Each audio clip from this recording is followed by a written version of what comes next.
오늘 우리가 읽을 세 번째 말씀은 베드로전서 1장 22절에서 23절입니다. 신약성경 베드로전서 1장 22절에서 23절입니다.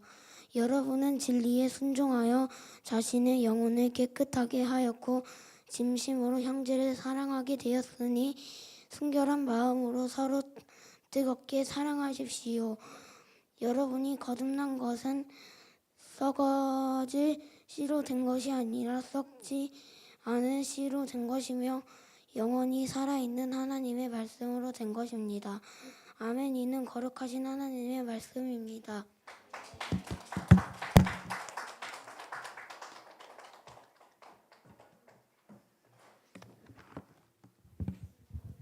네, 잘 읽었습니다. 네, 잘했어요.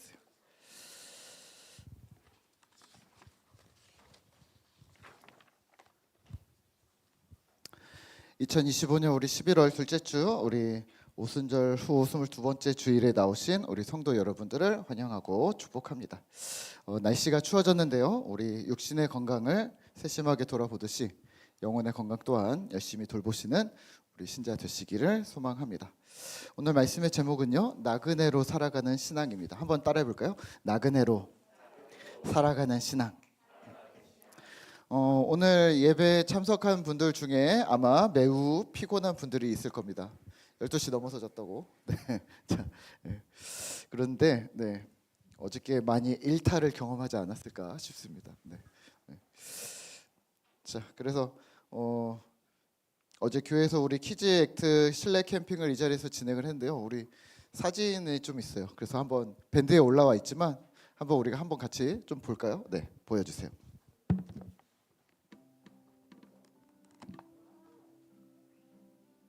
피자를 먹었네요. 마시멜로도 먹었네요.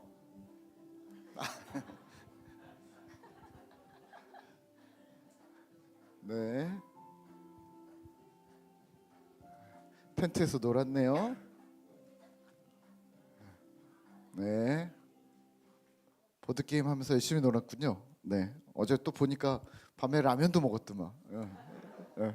잘했습니다. 네. 자, 우리 선생님들이랑 우리 또 목사님들이 많이 고생하셨는데요. 우리 수고하셨다고 우리 박수 한번 격려 박수 한번 드릴게요. 네. 수고하셨습니다. 네. 아침에도 일찍 일어나셔가지고 싹 정리하고 바로 또 싹 세팅하고 딱 그랬는데 야 하여튼 예, 다들 일들을 너무 잘하세요. 너무 빠르세요. 네, 자 우리 친구들에게 먼저 물어볼게요. 어제 교회에서 캠핑하는 거 재밌었나요? 또 해요? 오늘 또 잘까요? 예, 자 분명히 재미있었을 거예요. 그렇죠? 예, 아까 뭐 김효연 집사님 얘기하는데 뭐 2주에 한 번씩 하자고 우리 친구들은 그랬다고. 예. 그러지만 이제 그러지 않기로 한 것 같은데요. 예. 예. 왜냐하면 텐트를 또 깔아야 돼서. 네. 자, 예. 간식 많이 먹어서 좋았어요? 예, 간식 많이 먹. 예. 오늘 아침에도 간식 달라고 그러더라고요. 그래서 어제 다 먹었는데 잘했어요. 자, 불편한 것들이 분명히 있었을 거예요. 재미도 있었지만 불편했을 겁니다. 뭐가 불편했나요? 어제 잤는데 불편했다. 뭐가 불편했어요? 뭐 모기가 모기가 있었어요. 모기 많이 물렸어요? 몇 방울 물렸어요? 3개 물렸어요? 예빈이도 하나 물렸어요? 수아도 여자 방에만 있었나요? 여자 방에만 모기가 있었군요. 잘 안 쉬는 사람들 무는데. 네. 또 뭐가 불편했나요? 오빠들이 괴롭혔어요? 네. 또 더웠어요. 아, 그렇죠. 더웠죠. 예. 더울 것 같았어요. 또 아마도 우선은 어른들은 잠자리 불편하셨을 거예요. 아, 베개가 내 게 아니니까. 또 매트도 내 거 아니니까 잠자리 불편하고, 그리고 또 낯선 환경에, 그리고 화장실 가는 거 불편했을 거고요. 밤에 일어나서 화장실 가기 엄청 불편했겠죠. 그리고 아침에 씻었어요? 씻었어요? 씻는 거 불편했을 거예요.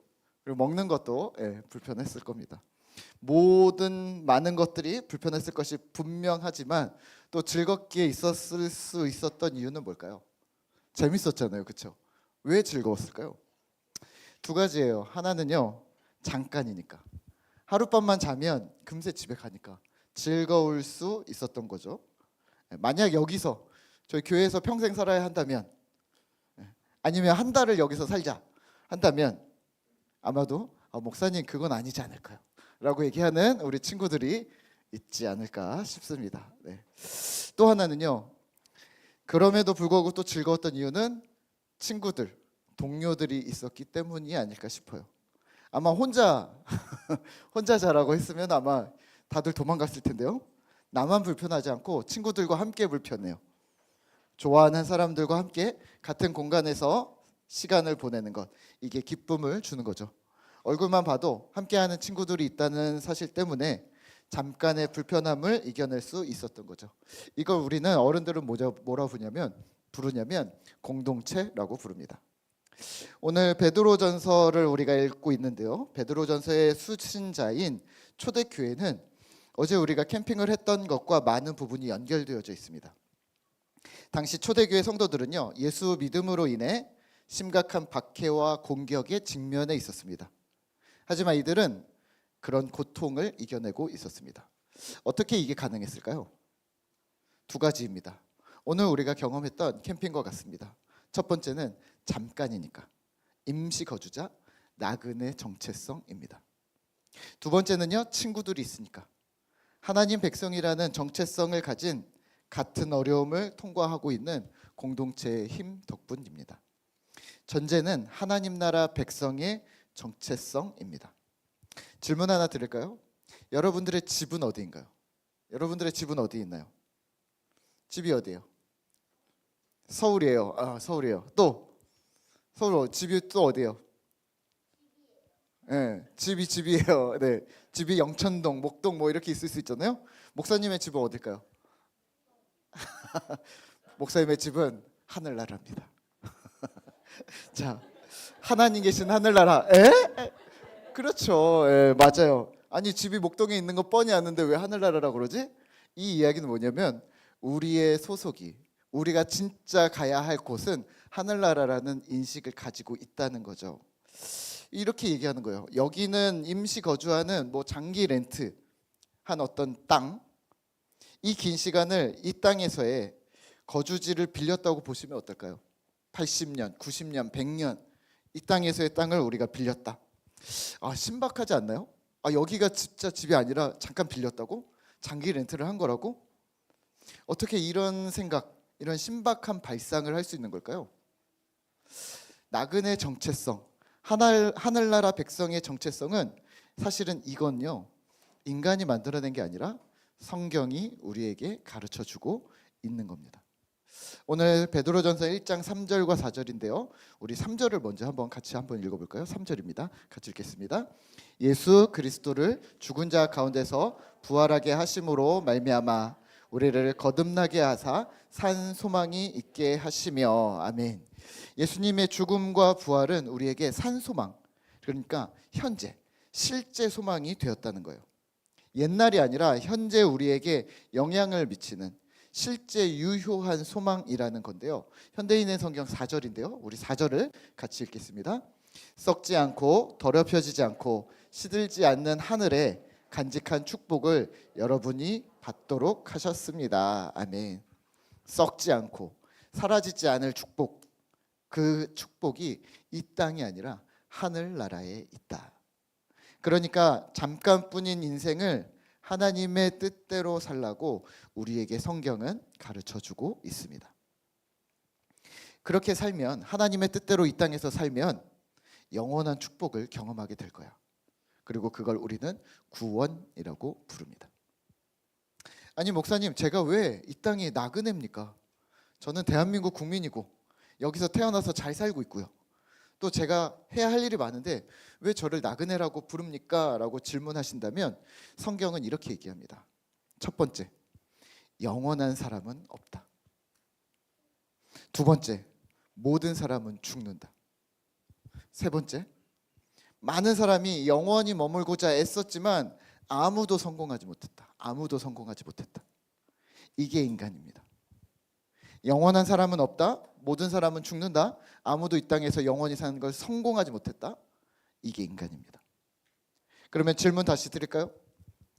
그러면 먼저 그냥 하늘나라 가 있으면 되지 않나요? 아니면 그냥 좀 이렇게 분리해서 살면 되지 않나요? 우리가 하늘나라를 사는 것처럼? 라고 질문하신다면요, 아니요. 오늘 베드로전서에서는 그 이야기를 합니다. 아무리 억울하고 아무리 힘들고 그리고 아무리 우리가 괴롭더라도 세상 속에서 해야 할 일들이 있다라고 말합니다. 분리되어 있는 건 맞지만 지금 분리하지 않는다. 대신 구분할 뿐이다. 저는 평소에 버스를 많이 타는데요, 이 앞에 우리 11자 상가에서 버스를 타면 집에 가려면 73번을 타야 합니다. 추운 날, 더운 날은 빨리 그 버스가 왔으면 좋겠다, 빨리 집에 가고 싶다, 이런 마음이 있죠. 집에 가야 되니까. 그러다가 발을 동동 구르다가 버스가 딱 도착하면 타고 집에 갑니다. 그러면 집에 가는 길이 즐겁습니다. 빨리 가서 쉬어야지. 마치 그리스도인들이 본향을 찾아가는 것처럼 어렵고 힘든 시기를 지날 때 그런 마음들이 듭니다. 하지만 요즘은 어떤지 아세요? 요즘에 날씨가 엄청 좋아요. 온도도 딱 적당하고 바람도 시원하고, 버스를 기다리는데 이런 생각이 드는 거죠. 버스를 기다리는데 날씨가 왜 이렇게 좋냐, 또 바람도 좋네, 또 건물들도 예뻐 보이는 거예요. 날씨가 햇살이 너무 따뜻하니까. 그리고 혹시나 친구랑 같이 버스를 타게 된다면 또 얼마나 대화가 즐겁겠어요? 그러면 이 버스 정류장에 그냥 계속 있어도 되겠다, 이런 생각이 있어서 오늘은 버스 정류장에서 자야겠다, 이런 사람 있나요? 없겠죠. 오늘 버스 정류장에서 잘 가니까 조금 추울 수도 있어, 그러니까 장갑도 준비하고 양말 2개 신고 내복 입고 와야지, 이런 사람 있나요? 아니죠. 버스 정류장은 뭐예요? 정류장, 임시 정거장인 거죠. 이겁니다. 우리가 이런 인생을 살고 있다는 인식을 해야 합니다. 나그네로 사는 인생, 행인으로 사는 인생, 또 하나님 나라 백성, 정체성으로 살아간다는 것은 무엇일까요? 3가지를 기억하시면 좋을 것 같습니다.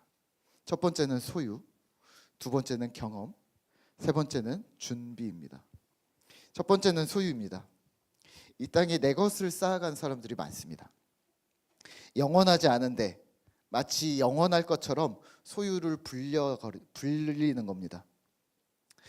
저는 청년 시절에 어려워서요, 20대 때 선배들 집에 꽤 오랫동안 얹혀 살았었습니다. 그리고 그 선배들 역시 넉넉한 편은 아니었습니다. 한 2년 정도 얹혀 살았을 땐가요, 어느 날 이제 집에 딱 들어갔는데 이제 저녁에 선배들 만나죠. 낮에는 이제 학교 가고 뭐 이러니까 일하고, 저녁에 집에 들어갔는데, 저녁에 집에 만났는데 갑자기 그 선배가 이러는 거예요. 야, 혁아, 내일 우리 방 빼야 된다. 너 갈 데 있어? 그러는 거예요. 괜찮아요, 걱정하지 마세요 라고 했는데, 갈 데는 없는데 짐이 적어서 가방 하나 싸들고 다음날 나왔습니다. 근데 이제 가방을 하나 싸고 고민이 되는 거죠. 머리가 복잡한 거죠. 갈 데가 없는데 어딜 가야 되지? 또 후에 한 5년 정도 자취를 하게 됐습니다. 학교 앞에서 자취를 하게 됐는데요, 제 나름의 기준이 생겼습니다. 당장 내일 이사 가야 한다면 혼자서 옮길 수 있는 만큼만 소유하자. 그래서 저희 집에 와보신 분들도 조금 있지만 냉장고도 저보다 키가 작은 걸로, 그리고 가구는 행거로만, 그리고 책상은 간단한 거 하나, 이런 식으로. 저희 어머니가 맨날 그러셨거든요. 신학교를 보내면서 목사는 죽을 준비, 또 이사할 준비, 설교할 준비, 이 3가지는 항상 되어져 있어야 된다라고 얘기하셨는데, 나는 죽을 준비도 안 돼 있고 설교할 준비도 안 돼 있으니 언제든 이사할 준비나 하자. 그래서 이사할 준비를 항상 하고 있었습니다. 물론 지금은 짐이 많아졌어요. 제 짐도 많지만 아이들 짐도 많아져서 그게 안 됩니다만, 지금도 간간히 나그네와 행인으로 사는 삶을 자주 생각합니다. 흔히 이런 질문들을 하지 않나요? 집에 불이 나면 제일 먼저 들고 나갈 것 하나만 고르라면 여러분들은 무엇을 고르겠습니까? 여러분들 뭘 들고 나가시겠어요? 이인섭 집사님 뭐 들고 나가시겠어요? 신문희 집사님, 아니 물건 신문희 집사님 다음으로 하나씩만 챙기자. 신문희 집사님이랑 둘이 하나씩만 챙기자. 그럼 뭘 들고 나오시겠어요?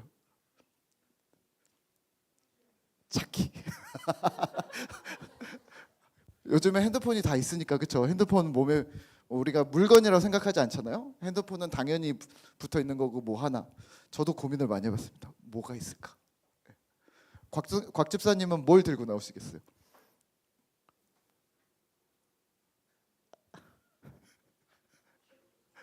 에? 귀금속. 귀금속이 집에 있어요? 한번 한번 가봐야겠네요. 귀금속을 귀금속이 집에 있는군요. 네. 자, 이제 더 이상 묻지 않겠습니다. 네. 집에 가지고 나갈 것 저도 고민 많이 해봤는데 노트북 뭘 가지고 나가야 되지? 그냥 핸드폰만 있으면 웬만하면 다 될 것 같은데 이 생각이 막 드는 거죠. 소유가 많은 것이 어쩌면 기쁨이 아닐 수도 있겠다. 왜냐면 어떤 때는 다 소중해. 그런데 또 막상 들고 나가라 하니 그렇게 또 다 소중하진 않아 라는 생각이 들기도 하는 거죠. 그렇다고 여러분들에게 이렇게 말하진 않습니다. 의용 없이 살아도 돼요. 그냥 무소유, 나는 대충 살아, 이런 것들을 얘기하는 것은 아닙니다. 주님께서, 하나님께서 우리에게 주신 한 번뿐인 인생을 대충 살라는 말 전혀 아니고요. 최선을 다해 열심과 즐거움으로 살아야 하는 건 맞는데 혹여 물질이, 소유가 눈을 가리지 않게, 주님보다 앞서지 않게 경계하라는 말입니다. 두 번째는요, 경험입니다. 소유를 쌓지 않는 사람들이 있습니다. 그런 사람들은요, 내 안에 경험을 쌓으려고 합니다. 요즘 트렌드라고 합니다. 그래서 체험학습이라는 말도 생기고요. 또 저희 때는 상상할 수 없었던 여행을 가면서 학교를 빠진다, 뭐 이런 게 자연스러워졌습니다. 교실에서 배우는 것보다 직접 보고 배우고 느끼는 것이 더 중요하다, 경험이 더 중요하다는 이야기인데요. 그래서 뭐 체험 수업, 체험 이벤트 등 주변에서 체험이라는 말을 흔히 볼 수 있게 되었습니다. 그래서 볼거리, 즐길거리, 할거리, 참여형 엔터테인먼트가 압도적으로 늘어나고 있습니다. 우리는 그러면 어떻게 생각해야 할까요? 네, 경험은 중요합니다. 그만큼 한 개인이 발전하고 성장하는 기회가 될 수 있는 거죠. 하지만 이 역시 내 안에 지적인 자산들을 쌓아가는 것인데요. 안으로의 그러한 작업입니다. 혹여 개인주의나 소비주의로 전락하지 않도록 경계하셔야 합니다. 경험을 나에게 넣고 경험이라는 가치를 구입하기 위해 비용을 지불하고 에너지를 지불하면서 그만큼의 아웃풋을 꺼내지 못한다면 무가치하다고 생각하는 나 중심의 가치관이 소비주의의 가치관입니다. 이 소비주의가 신앙의 영역으로 넘어오면요, 매우 심각해지는데요. 오늘 예배를 1시간을 드렸어. 근데 나는 얻은 게 없어? 또는 나는 이 친구한테 사랑을 베풀었어. 그런데 사랑이 돌아오질 않아? 마음이 혹은 마음의 안에서 뿌듯해지지 않아? 그러면 그건 합리적인 소비가 아니게 되는 거죠. 이게 소비주의입니다. 사랑은요, 기독교가 말하는 사랑은, 주님이 말씀하시는 은혜는요, 나에게 안으로가 중심이 아닙니다. 내 것을 나누는 것, 내보내는 것입니다. 사랑을 우리가 받아야 하는 이유는 사랑을 내보내기 위해서입니다. 은혜를 내가 받아야 하는 이유는 은혜를 흘려보내기 위해서입니다. 경험과 체험을 교회 안에서, 우리가 신앙 안에서 꾸준히 하는 이유는 그것을 우리가 흘려보내기 위해서입니다. 그게 십자가 사랑입니다. 십자가 사랑이 뭐예요? 십자가의 용서, 죄사함, 인내, 희생을 우리가 이미 받았으니 너희도 예수님처럼 되라, 예수 제자가 되라 라는 명령을 받는 거잖아요. 예수님처럼 용서하고 예수님처럼 인내하고 예수님처럼 희생하면서 기뻐하라는 말입니다. 예수 제자가 된다는 말은 어떤 마음의 결심의 어떤 한 종류가 아니라 실제 삶의 방향이 돌이켜져서 나에게 쏟아붓던 것을 외부로, 이웃으로, 세상으로 흘려보내는 것입니다. 세 번째는 준비입니다. 질문 하나 드릴까요? 여러분들은 현실을 준비하시겠습니까? 아니면 미래를 준비하시겠습니까? 미래를 준비한다면 얼마나 먼 미래를 준비하시는데요? 몇 주 전에 누가 저에게 이러셨어요. 목사님도 연금저축 IRP를 하셔야 합니다. 그래서 많이 듣기는 했는데 어려워서 잘 모르겠어요 했는데, 또 계속 또 누가 얘기하니까 또 그런가? 해야 되나? 뭐 이런 생각이 들어서 제가 한참을 둘러보았습니다. 막 보는데 어렵더라고요. 그래서 제가 이용화 집사한테 얘기를 했습니다. 나한테 설명 좀 해줄 수 있겠니? 그랬더니 본인도 잘 모르겠는데요. 그러더라고요. 아니 설명을 해줘야 되는데. 근데 그 개념을 알겠습니다. 10년 후, 20년 후를 준비하라는 건가? 이런 거. 예. 노후를 준비하라는? 예, 맞습니다. 준비하셔야 합니다. 여러분들 준비하세요. 하지만 우리가 먼 미래는 준비하면서 오늘과 연결된 내일이라는 미래, 또 올 한 해에 남아 있는 지금의 미래. 오늘이 11월이라면 11월 말과 12월이라는 미래는 신앙인으로서 과연 준비하고 있는가? 되물을 수밖에 없습니다. 나는 어제보다 오늘 더 평강을 흘려보내는 사람인가? 내일은 더 평강을 흘려보낼 수 있는가? 지난주 지난달보다 이번 주 혹은 다음 주 나는 더 예수님을 알아가고 더 가까워지고 있는가? 이런 질문 많이 받으셨잖아요. 오늘 밤 내가 죽는다면 천국에 갈 수 있는가? 이런 극단적인 질문에 묻어있는 오늘의 미래, 그러니까 당장 내일이라는 미래를 그렇다고 우리가 간과할 수 없다는 거죠. 내일은 그냥 지나가는 거야가 아니라 내일은 어떻게 할 거냐는 거죠. 다음 주는 어떻게 할 거냐는 거죠. 여러분은 또 오늘 우리는 내일 더 예수님 닮는 거 맞습니까? 오늘 비록 그리스도인으로 내가 실패한 삶을 살았더라도 혹은 어제 내가 좀 안 좋은 삶을 살았더라도 나는 내일 다시 산 소망, 희망을 가지고 도전할 하나님의 백성으로 여전히 있냐는 말입니다. 혹시 10년 후, 20년 후는 준비하면서 오늘의 내일, 오늘의 한 달, 오늘의 한 해를 신자로 살아가는 것에는 관심이 없는 것은 아닐까요?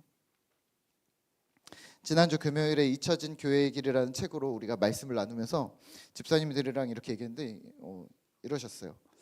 목사님, 정말 살아낸다는 게 어려워요. 머리로 말로는 쉽죠.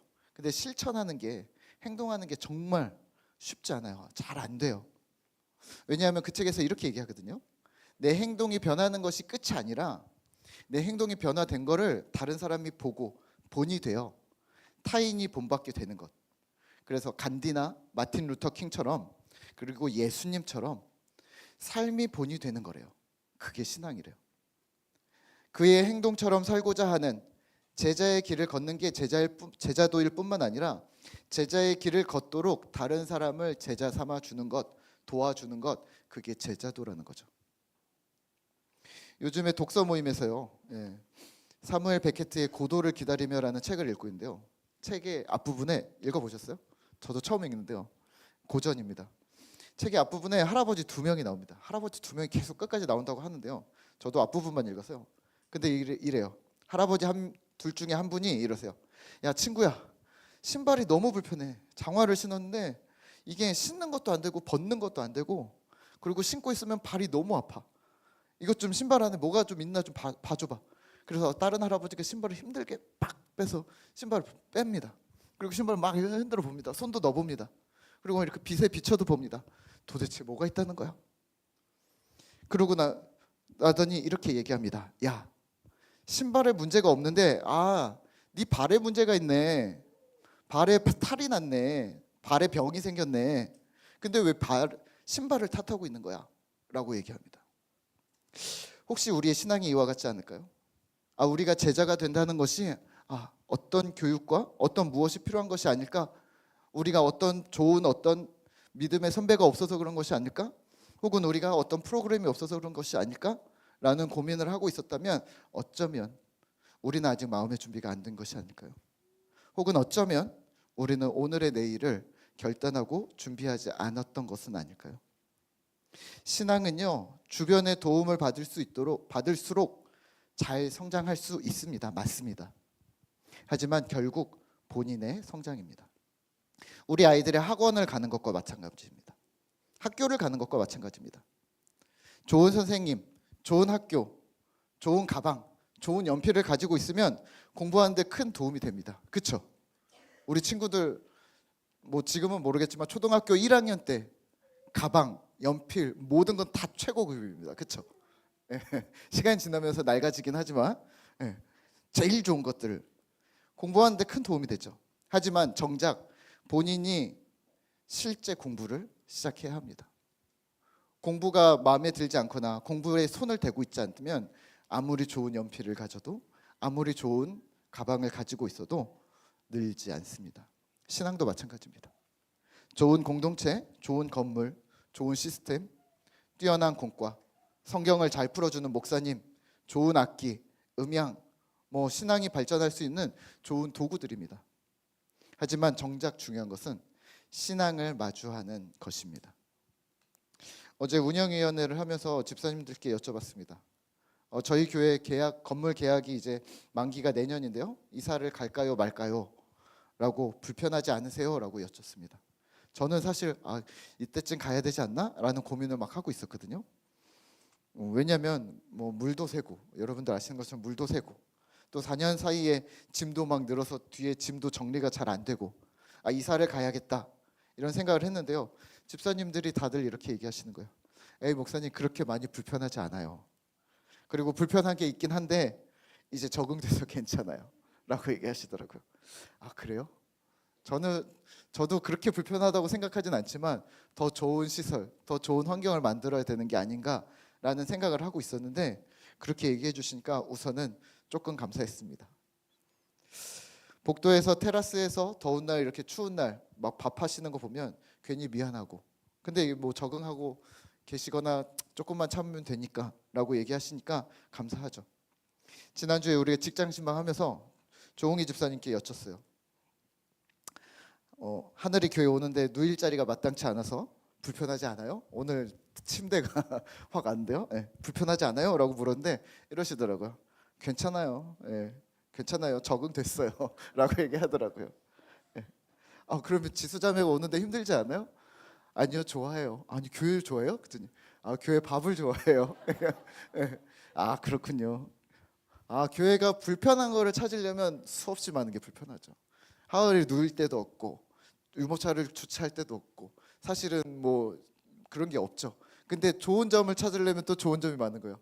밥이 좋다, 사람들이 좋다, 잘 봐준다, 아이들도 재밌다, 이런 이야기들을 하면서 좋은 점을 이야기를 해주셔서 제가 많이 격려가 됐습니다. 어떻게 불편한 게 하나도 없겠어요. 하지만 많은 격려가 되었습니다. 목사가 보는 시선과 또 성도님들이 보는 시선이 다를 수도 있겠구나. 저는 어떤 물건을 준비해야 되고 장소를 준비하고 시스템을 준비해야 된다라고 생각을 했는데, 아니요, 사람이 좋아요. 공동체 식구들이 좋아해요. 그리고 또 자녀들을 예뻐해주고 배려해주셔서 즐겁게 있다라고 이야기를 합니다. 결국은 뭐예요? 사랑입니다.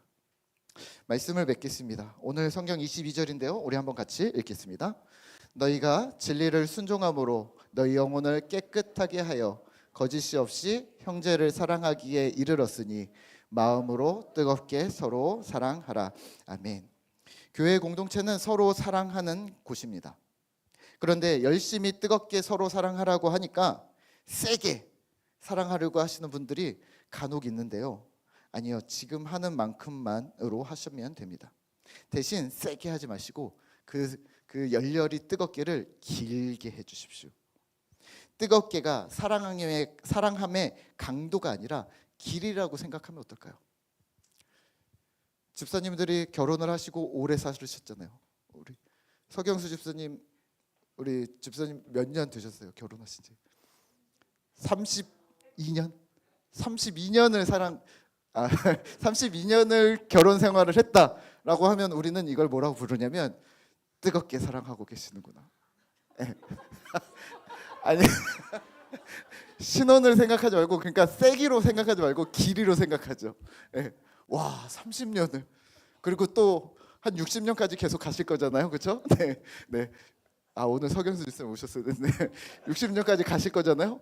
이걸 우리는 자녀들은 혹은 주위에서는 이렇게 읽을 겁니다. 뜨겁게 사랑하셨구나. 끊임없이 사랑하셨구나. 왜냐하면 이렇게 50%의 뜨겁기라면 이 50%를 60년을 한 거죠. 그 강도를 누가 이기겠어요? 뜨겁게 우리 뜨겁게 사랑했어요. 그런데 한 달 됐어요. 그러면 여러분들 어떻게 생각하세요? 좀만 기다려보라. 이렇게 얘기하시지 않겠어요? 저희도 한 10년 넘었나요? 15년 정도 된 것 같은데 저희가 저희 뜨겁게 15년 오래 살았습니다 얘기하면 15년은 아직 아니다라고 얘기하실 거 아니에요. 맞습니다. 그게 사랑입니다. 열렬히 뜨겁게 서로 사랑하라고 하니까 여기에다가 오늘만 살 것처럼 모든 걸 쏟아부으시는 분들이 있는데 아니요. 길게 오래 사랑해 주셨으면 좋겠습니다. 서로 사랑한다는 것이 너와 나의 관계이기도 하지만요. 사랑을 흘려보내는 것, 부모님들의 교우 사랑을 아이들이 보고 배우는 거죠. 또 집사님들의 하나님 사랑을 아이들이 보고 배우는 거죠. 어려움을 해결하고 위기를 극복하고 또 평안할 때나 기쁠 때 주님께 감사하는 모습을 보면서 그 신앙이 우리 공동체 안에 가득해지는 거죠. 그런 서로 사랑함이 사랑을 가르치고 배우는 사랑의 교류가 가득한 신실한 꿈터교회 되기를 소망합니다. 우리 함께 이 시간에는요, 우리 나의 하나님 우리 함께 찬양하고 기도하도록 하겠습니다.